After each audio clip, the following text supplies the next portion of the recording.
Hello and good morning. In this video, this is second part of daily English speaking course. Now speak English fluently. Important 30 daily use sentences with Nepali meaning. Let's go. नमस्कार, very एकाडेमीको नयाँ भिडियोमा तपाईलाई स्वागत छ। आज हामी दैनिक जीवनमा प्रयोग हुने अंग्रेजीका ससाना 30 वाक्यहरू सिक्नेछौँ। भिडियोको अन्तिममा एउटा सानो परीक्षा पनि हुनेछ, त्यसैले भिडियो ध्यानपूर्वक हेर्नुहोला। यो भिडियोलाई राम्रोसँग हेरेर अनि यो परीक्षालाई पास गर्नुहोला। ड्रप दिस भनेको यसलाई तल छोड्नुहोस् या छोड्नुहोस्लाई ड्रप दिस भन्नुपर्छ अंग्रेजीमा। आन्सर द फोन, फोन उठाउनुहोस्। वाक अहेड अफ मी, मदेखि अगाडि हिँड्नुहोस्। Walk ahead of me. If you haven't yet subscribed this channel, please subscribe now and watch more new videos. तपाईले यो च्यानल अहिलेसम्म सब्स्क्राइब गर्नु भएको छैन भनेदेखि च्यानललाई सब्स्क्राइब गर्नुहोस् नयाँ भिडियो हेर्नको लागि। Get me up or wake me up, मलाई उठाइदिनु होला। हजुरले सुत्नुभन्दा पहिला यो भन्न सक्नुहुन्छ आफ्नो साथीभाइहरूलाई।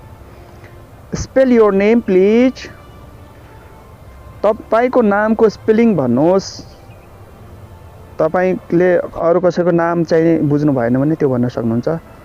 Late them talk, let them talk, उहाँहरूलाई कुरा गर्न दिनुस्। उहाँहरूलाई कुरा गर्न दिनुस्। एक्ज्याक्टली, एक्ज्याक्टली, एकदम सही। बिहेभ प्रुडेन्टली, बिहेभ प्रुडेन्टली, विवेकपूर्ण व्यवहार गर्नुहोस्। If you have any question, query and comment below. You will get lost, तपाईं हराइ जानुहुन्छ। You will get lost. Walk ahead, walk ahead, अगाडि अगाडि हिँड्नुहोस्। Walk ahead, अगाडि अगाडि हिँड्नुहोस्। Take me home, मलाई घर लैजानुहोस्। मलाई घर लैजानुहोस्। Take me home. Disgusting or एक, छी छी भन्छौँ नि हामी नेपालीमा, छी भनेको जस्तो। Who is calling, who is calling, को बोलिरहेको छ। Don't get angry, don't get angry, नरिसाउनु होला। यसलाई अर्को तरिकाले पनि भन्न सक्नुहुन्छ तपाईले। Don't be angry, don't be angry.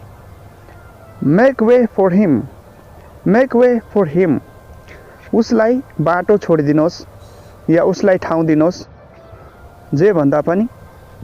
A little louder, a little louder, अलिकति अरु तेज। तपाईले कुनै म्युजिक सिस्टममा गाना सुनिरहनु भएको छ भने त्यो वाक्य युज गर्नु होला। Stay out of this, stay out of this, यो देखि टाढा नै रहनु होला या यो देखि टाढा नै रहनुहोस्।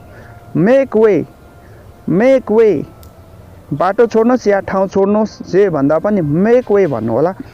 नाउ लिभ, नाउ लिभ, अब जानुहोस्, अब जानुहोस् लाई नाउ लिभ। त्यसै प्रकार 1 minute please, 1 minute please, 1 minute, 1 minute. Stop whistling, stop whistling, city बजाउन बन्द गर्नुहोस्। सिटी बजाइरहेको अवस्थामा सिटी बजाउन बन्द गर्नुहोस् भन्नलाई स्टप व्हिस्लिङ भन्नुपर्छ। Don't cry again, don't cry again, फेरि नरुनु होला या फेरि नरुनुहोस् कसैलाई फुल्याउँदाखेरि। टेक इट अवे, यसलाई लगेर जानुहोस्, कुनै सामान होला त्यसलाई। रिमेन सिटेड, रिमेन सिटेड, बसिराख्नुहोस्, बसिराख्नुहोस्। Bring the bill, bring the bill, bill ल्याउनुहोस्। Bring the bill. Speak slowly, speak slowly, बिस्तारै बोल्नुहोस्, बिस्तारै बोल्नुहोस्। Come back later, come back later, पछि आउनुहोस्। कम ब्याक लेटर, पछि आउनुहोस्। स्पिक स्लोवर, ढिलो बोल्नुहोस्। स्पिक स्लोवर, ढिलो बोल्नुहोस्। Heat the water, heat the water, पानी तताउनुहोस्। हेल्प योरसेल्फ, आफै लिनुहोस्। स्टे अप, बिउजिरहनुहोस्। आज हामीले के सिक्यौं त? आउनुहोस् यो परीक्षा पास गरौँ। तल दिएको 4 वाक्यहरू छन्, प्रत्येकलाई अंग्रेजीमा अनुवाद गर्नुहोस्। उत्तर कमेन्टमा लेख्नुहोला। एक वाक्य बराबर 25 अंक तपाईले प्राप्त गर्नुहुनेछ। उत्तर चाहिँ कमेन्टमा लेख्नुहोला। क्वेशन पनि उतार्नुहोला, सेम तल लेख्नुहोला। अंग्रेजीमा अनुवाद गर्नुहोस् यी वाक्यहरू। तपाईको लागि प्रश्न। क्वेशन नम्बर 1 अलिकति अरु तेज। क्वेशन नम्बर 2 छी। क्वेशन नम्बर 3 मलाई घर लैजानुहोस्। क्वेशन नम्बर 4 उसलाई बाटो दिनुहोस्। अब यसको उत्तर चाहिँ तल कमेन्टमा लेख्नुहोस्। हेरौँ कतिजना पास हुनुहुन्छ हाम्रो विद्यार्थीहरू। If you haven't yet subscribed this channel, please subscribe right now for more new videos. तपाईले अहिलेसम्म च्यानल सब्स्क्राइब गर्नु भएको छैन, अहिले नै सब्स्क्राइब गर्नुहोस् नयाँ भिडियोको लागि।